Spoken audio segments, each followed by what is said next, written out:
Sekedar menginfokan fakta data, Uni Eropa saat ini semakin memburuk keadaannya. Kenaikan harga listrik misalnya sudah lebih dari 10 kali dinaikkan dalam 8 bulan terakhir, dan ini meningkatkan 5 kali lipat tagihan listrik dibandingkan tahun lalu, naik 500%. Harga-harga di pasar naik 2-3 kali lipat. Harga kamar hotel misalnya yang biasanya dalam kurs rupiah antara 1,5 sampai 2 jutaan, saat ini 4 sampai 6 jutaan. Dan turis kosonglah ke negara-negara Eropa, sepi. Walau mata uang euro terlemah dalam 22 tahun ini, mata uang Inggris, pound sterling, merosot terlemah dalam 40 tahun ini. Nilainya sama dengan dolar yang seharusnya membuat turis banyak masuk Eropa, namun tiket pesawat, kemudian harga food, beverage, serta akomodasi naik 3 kali lipat. Eropa semakin suram.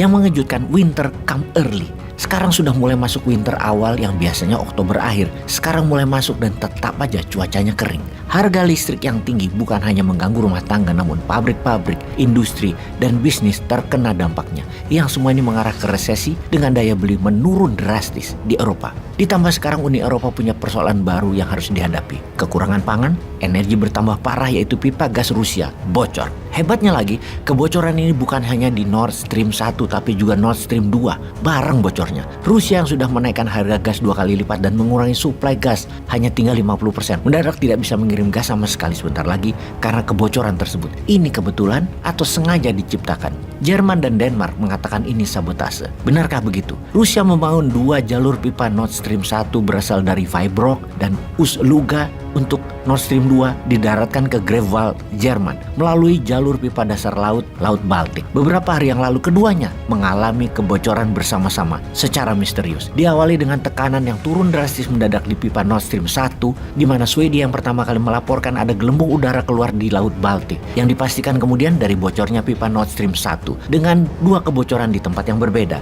Kemudian Denmark melaporkan hal yang sama di Nord Stream 2. Nord Stream 2 belum digunakan sepenuhnya karena walau sudah siap, namun perang di Ukraina terjadi dan menghambat operasinya Nord Stream 2. Kita review lagi data lapangan di mana di tahun 2021 terdapat data bahwa 45% negara Uni Eropa dapat gas dari Nord Stream 1 secara negara. Jerman menggunakan gas Nord Stream 1 itu 50% dari kebutuhan nasional Jerman. Prancis 25% gas nasional dan Italia 46% gas nasional diimpor dari Nord Stream 1. Ini sebagai negara pengguna Nord Stream 1. Sejak perang di Ukraina, kapasitas Nord Stream 1 berkurang 20-50% yang diturunkan Rusia, yang menurut Rusia karena harus menurunkan kapasitas produksi tersebut karena sanksi Amerika dan NATO. Karena barang-barang untuk maintenance perbaikan yang didapat dari negara Eropa dan Kanada terhambat, ditahan. Eropa yang sesungguhnya rugi sendiri. Intinya kalau mau gas tetap membesar, mengalir lancar, ya stop sanksi ekonomi ke Rusia. Kembali ke bocoran pipa gas di mana peneliti Swedia mendapatkan fakta ada ledakan di dekat pipa tersebut sebelum kebocoran terjadi.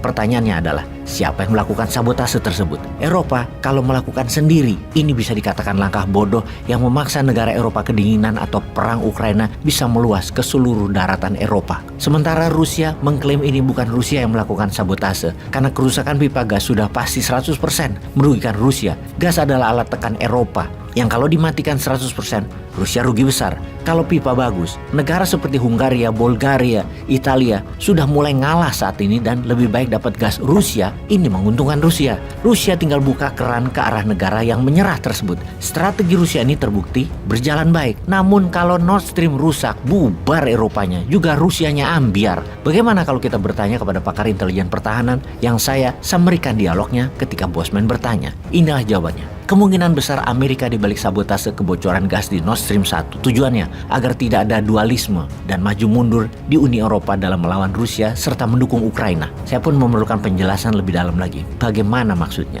Biar Eropa murka gitu. Supaya Eropa solid dalam mendukung Ukraina dan melawan Rusia. Selama ini Eropa masih mendua karena masih mempertimbangkan suplai energi dari Rusia. Sekarang sudah nggak bisa lagi. Jadi lebih solid sikapnya untuk tidak bergantung pada Rusia. Untuk memperkuat Abraham Accord, suplai energi Eropa telah diarahkan Amerika agar Eropa beli ke Timur Tengah dan minta Timur Tengah melayani kebutuhan Eropa pakai dolar. Saya pun bertanya, kalau shale gasnya Amerika gimana? Shale gas Amerika sedang digarap, masih perlu waktu. Makanya dolar dibuat menguat nilai tukarnya agar waktu Eropa beli dari Amerika nanti harganya jamin. Dengan besarnya utang Eropa ke Amerika nantinya, maka akan lebih mudah Amerika mempertahankan hegemoninya di Eropa. Yang mana selama ini, sejak Perang Dunia Kedua pada tahun-tahun terakhir ini, Eropa sudah mulai kurang ajar terhadap Amerika, khususnya Jerman. Ini versi Amerika melihat Eropa saat ini. Waktu Trump meminta negara Uni Eropa untuk menyisihkan sebagian GDP-nya untuk bisa ikut membiayai operasionalnya NATO, dicuekin saja sama Eropa dan